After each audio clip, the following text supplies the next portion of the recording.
Good evening, I'm Maurice Dubois. I'm John Dickerson, and good morning to China, where it is already Wednesday, the day that Trump 104% tariff kicks in. The president wants to talk to China's leaders about it. He says he is waiting for their call. Dozens of other countries hit by the U.S. tariffs have already called, and the president says he believes China will, too, to make a deal. And if the Chinese are not on the line, a lot of money is in this trade war. Wall Street lost more of it today as all three major indexes were down.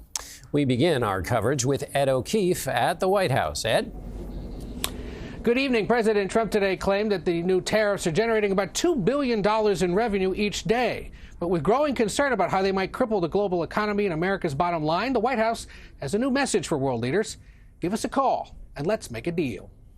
With tariffs now in place, President Trump today signaled he's willing to explore deals with affected countries on a case-by-case basis. I call them tailored deals, not off the rack. The president claims more than 70 countries have called to negotiate ahead of tonight's midnight deadline, when reciprocal tariff rates kick in for much of the world, including China, which is set to see them soar to 104%. Americans bought about $440 billion worth of goods from China last year, making it the second largest import partner after Mexico.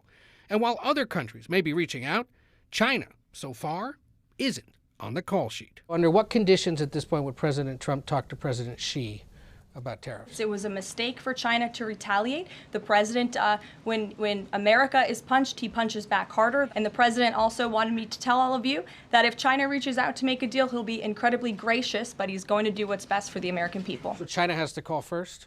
The Chinese want to make a deal, they just don't know how to do it. That rhetoric was echoed in Beijing, where a top spokesman warned China will fight to the end. That's a lot of bark, not a lot of bite.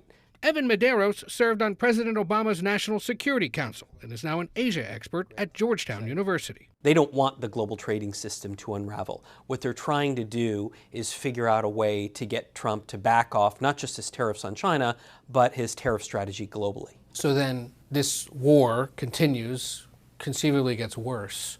How does that ripple across the rest of the world? It means higher prices. It means slower growth. It means fewer choices at Target and Walmart, and it means that all of our 401ks are going to shrink. It's bad.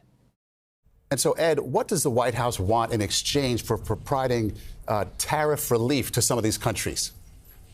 Well, first of all, we don't know how many countries have actually called. The trade representative earlier today told Congress it was nearly 50. The president later said more than 70. We've been asking for a list and haven't gotten one yet.